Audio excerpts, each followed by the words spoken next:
আজকের ভিডিওতে আপনাদের সাথে একটি লাইভ প্রজেক্ট শেয়ার করব। যে লাইভ প্রজেক্টটি রয়েছে $70, যেখানে কিন্তু আপনাদেরকে বায়ার কমিউনিকেশন থেকে শুরু করে এবং কীভাবে অর্ডারটা অ্যাকসেপ্ট করলাম সব ডিটেলস আপনি পাবেন, এবং সেই সাথে আপনি জানতে পারবেন যে কীভাবে আমরা বায়ারের সাথে নেগোসিয়েট করি প্রাইস নিয়ে। অনেক সময় কীভাবে আমরা বায়ারের সাথে অনেক সময় দেখা গেলো প্রাইস বাড়াই, অনেক সময় প্রাইস কমাই, সব ডিটেলসটা আপনি জানতে পারবেন। আশা করি যারা নতুন রয়েছে এবং পুরাতন যারা ফ্রিল্যান্সিং করছেন অলরেডি, সেক্ষেত্রে হয়তো নতুন কিছু শিখতে পারবেন আপনার এখান থেকে। এবং ছোট্ট একটা লাইভ প্রজেক্টও আপনাদের দেখাবো যে এই প্রজেক্টটা আমরা কীভাবে করছি। চলুন তাহলে শুরু করা যাক। প্রথমে আমরা চলে যাব যে আমরা কীভাবে বায়ারের সাথে আমরা কনভারসেশন করেছি, যে বায়ার আমাদেরকে প্রথমে কীভাবে দিয়েছে। দেখেন এই প্রজেক্টটা কিন্তু ছিল আগস্টের 1 তারিখ, অর্থাৎ আজকে রেকর্ড করছি 2 তারিখে এবং 2 তারিখে ভিডিওটা আপলোড হচ্ছে। সো আগস্টের 1 তারিখে এই প্রজেক্টটি প্রথমে বলছে মর্নিং আফটারনুন। এখানে এই আইডিটা কিন্তু আমার ফ্যামিলি মেম্বারদের কারো একজন আইডি। সো এখানে কিন্তু সেই অনুযায়ী সে টেক্সট দিয়েছে। তারপর বলেছে I have another task for you, অর্থাৎ এই বায়ারের সাথে অলমোস্ট আমি কিন্তু 7টা প্রজেক্ট শেষ করেছি। এটা তার 8 নম্বর প্রজেক্ট ছিল। সো সে এখানে এসে বলছে I have another task for you. আমি বললাম good morning, please share, I want to start work. তারপর সে যেটা বললো একটা ডিরেক্টরি সাইট দিয়েছে, যেটা আমি যখন কাজ শুরু করব তখন আপনাদেরকে দেখাবো। তখন বলেছে please filter country, United state and standard food. এটা আমি দেখাবো যখন আমি কাজ শুরু করব। তখন আমি বলছি ওকে। তারপর সে বলছে 204 অর্থাৎ 204 সার্চ শুড অ্যাপিয়ার। আমি বললাম ইয়েস, টোটাল 2400 লিড, অর্থাৎ এখানে 204 যেটা বলেছে সেটা হচ্ছে 204টা পেজ রয়েছে, আপনারা দেখতে পাবেন। সো আমি বলছি when you need complete work. সে বললো can you do in 5 days. আমি বললাম yes I can do before 5 days, all are manual work, so I will work with my time. অর্থাৎ এখানে 2040টা লিড 5 দিনে একা করা একটু কঠিন, যদিও সহজ কাজ, কিন্তু তারপরও যেটা হয়েছে যে আমি বললাম যে আমি আমার টিম নিয়ে কাজ করব। তখন সে আমাকে বলছে যে প্রাইস, সে আমাকে প্রাইসটা জানতে চাইল। আমি বললাম যে প্রিভিয়াস সেম ওয়ে টোটাল $140 একটা কাজ ছিল। তারপর যেটা বলছে যে এটা কাজটা অনেক সহজ ছিল। তারপর আমি ওকে একটা এস্টিমেটেড বাজেট দিলাম, কিন্তু একটা সত্য কথা বলতে এই ক্লায়েন্টটা মোটামুটি একটু কিপটা ক্লায়েন্ট, ভালো মানের কিপটা। সে কিন্তু মোটের পর টাকা দিতে চায় না, আপনি কনভারসেশনগুলো দেখলে বুঝতে পারবেন। তারপর হচ্ছে do you need previous safe information, মানে সে আগে যে ডাটাগুলো নিয়েছে সেগুলো আমি জিজ্ঞেস করছি তোমাকে সেগুলো না। ও বলছে নো, অনলি ইমেল। সে বলছে আমার শুধু ইমেল লাগবে। তখন আমি বললাম ওকে, সো যেহেতু শুধু ইমেল লাগবে, সো আমরা কিন্তু তাহলে আমার কাজটা আরও সহজ হয়ে গেলো। তখন আমি বললাম ওকে, সো গিভ মি 110 অনলি। আমি বললাম যে $110 দেওয়া আমাকে। তাহলে তারপর আমি বলছি মে আই সেন্ড অফার, আমি কি তোমাকে অফার পাঠাতে পারি। সে বলছে $110 যেহেতু সে বলছে যে let me think about it, মানে $110 বিষয়ে আমার একটু চিন্তা ভাবনা করতে হবে। কোনো ক্লায়েন্ট যদি এরকম চিন্তা ভাবনা করতে বলে বা এরকম কোনো কিছু একটা বলে যে আমি আসতেছি বা এরকম কিছু, তখন মনে করবেন যে সে আরও কোনো সার্ভিস প্রোভাইডারের সাথে কথা বলবে, হ্যাঁ, যে তারা কমে দেয় কিনা। সো এটা নিয়ে কিন্তু আপনার একটা সাইকোলজিক্যাল বিষয়, আপনার কিন্তু এই বিষয়ে একটু ভাবতে হবে যে না, ক্লায়েন্টকে হারানো যাবে না, ক্লায়েন্টের কথা অনলাইনে আসে। তারপর আমি বলছি লেট মি থিঙ্ক অ্যাবাউট, তখন বলছে হোয়াটস ইউর প্রাইস।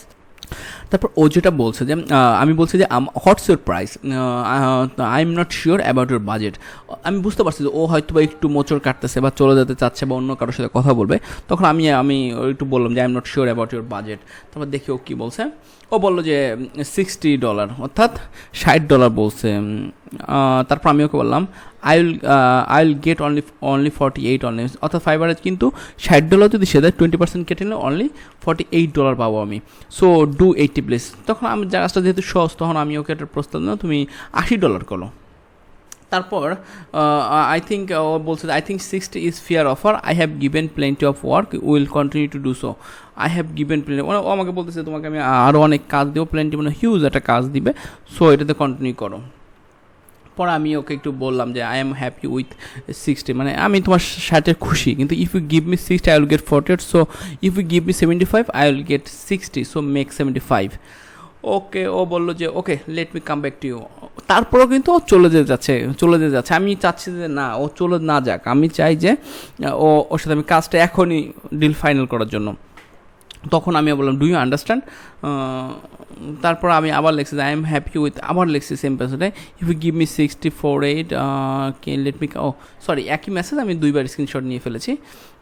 তারপর যেটা বলছে দেখি 70, ওকে। তারপর বলছে okay let me come back to you, do you understand. পরে আরও কিছু কথা হয়েছে কনভারসেশন, পরে ও রাজি হওয়ার পর তারপরে যে লাস্ট কনভারসেশন যেটা আমি ওকে কিন্তু অফার পাঠাইছি 2040টা ইমেল $70 অফার, এই যে দেখতে পাচ্ছেন আপনি যে offer accepted 5 days delivery time, অর্থাৎ সে কিন্তু আমার অর্ডারটা অ্যাকসেপ্ট করেছে, অর্থাৎ $70 একটা ডিল ফাইনাল হয়েছে। এখন চলুন আমরা একটা কাজ করি, যেটা যে আমরা অর্ডারটাকে কীভাবে কাজটাকে আমরা সম্পূর্ণ করেছি বা কীভাবে কাজটা কমপ্লিট করেছি সেটা একটু দেখি, বা কাজটা কেমন সহজ ছিল বা কঠিন ছিল। ওকে, আমরা কিন্তু এখন চলে আসছি মেইন শিটে। আমার কিন্তু যে আমার টিম মেম্বার কিন্তু কাজ করছে অলরেডি। সো এখানে কিন্তু কাজ চলতেছে, সে কিন্তু অলরেডি দেখা যাচ্ছে 499 পর্যন্ত করে ফেলছে। সো আশা করি আজকে সে 500, 700 বা 1000 মতো করে ফেলবে। আমার যে ডিরেক্টরি সাইটটা দিয়েছিল, এই যে সেই ডিরেক্টরি সাইটটা দেখেন, এটা যদি আমি ওপেন করি, আপনারা যদি প্র্যাকটিস করতে চান তাহলে আমি ভিডিওর কমেন্টে অথবা ডেসক্রিপশন আমি দিয়ে দিব। এখন সে আমাকে প্রথম বলছিল কান্ট্রি দিতে বলছিল ইউনাইটেড স্টেট।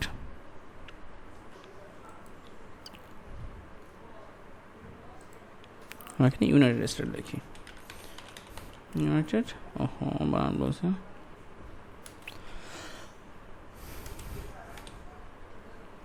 ইউনাইটেড স্টেট, আর তারপর স্ট্যান্ডার্ড ফুড, এই যে ফুড দিয়ে দিলাম।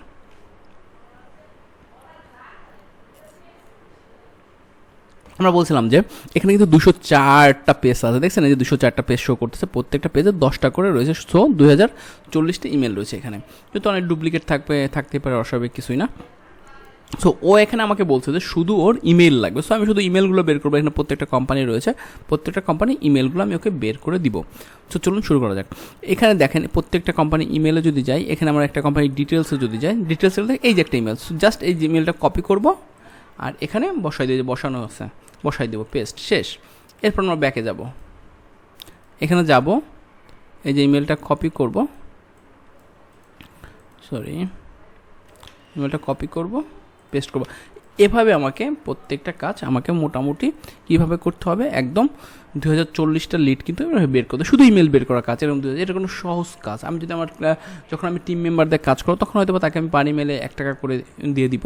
সো আমার কিন্তু মোটামুটি 2000 টাকার মতো লাগছে, কিন্তু ওই দিক দিয়ে আমার $70 যদি কাজ করি আমি, সেখানে 20% কাটলে অলমোস্ট 6000 টাকা প্লাস আমার থাকবে।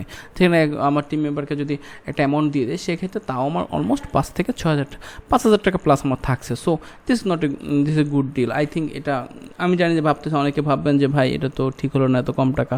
দেখেন ভাই, আমি সারা রাত জেগে কাজ করি, একজন ফ্রিল্যান্সার যখন কাজ করে সারা রাত জেগে কাজ করে, ক্লায়েন্টের থেকে কাজ নিয়ে সব কিছু মিলে এটা তার জন্য বেশি না, এটা অনেক কম। সো আমার মনে হয় যে ডিলটা ঠিক আছে। সো এইভাবে কিন্তু আপনারা কিন্তু ক্লায়েন্টদের সাথে ডিল করে আপনাদের কাজগুলো নেবেন। হ্যাঁ, তবে এখন এই ভিডিও শেষে একটু টিপস দিই আপনাদেরকে, সেটা হচ্ছে কখনও ক্লায়েন্টকে আপনি কখনো যেতে দিবেন না। চেষ্টা করবেন ইনস্ট্যান্টলি কোনো কিছুটা করার জন্য। সে যদি চলে যায় তাহলে কিন্তু তার মত ঘুরে যেতে পারে। যদি ক্লায়েন্ট বলে যে আমার একটা মিটিং আছে, আমি আসতেছি, আপনাকে যদি সময় দেয় বা তার কোনো বাজেট নিয়ে প্রবলেম না থাকে, অন্য বিষয়ে, কিন্তু সে যদি বলে আমাকে একটু ভাবতে হবে, আমাকে একটু প্রাইস নিয়ে অন্যদের সাথে কথা বলতে হবে, আপনি কী করবেন, চালাকি করে তার প্রাইসটা একটু জানার চেষ্টা করবেন। যদি আপনি মনে হয় যে তার প্রাইসটা ঠিক আছে, তার থেকে একটু বেশি বলুন, অনেক বেশি তার সাথে ডিফারেন্স রাখবেন না, যাতে সেও একটু আগাইতে পারে, আপনি একটু আগাইতে পারবেন।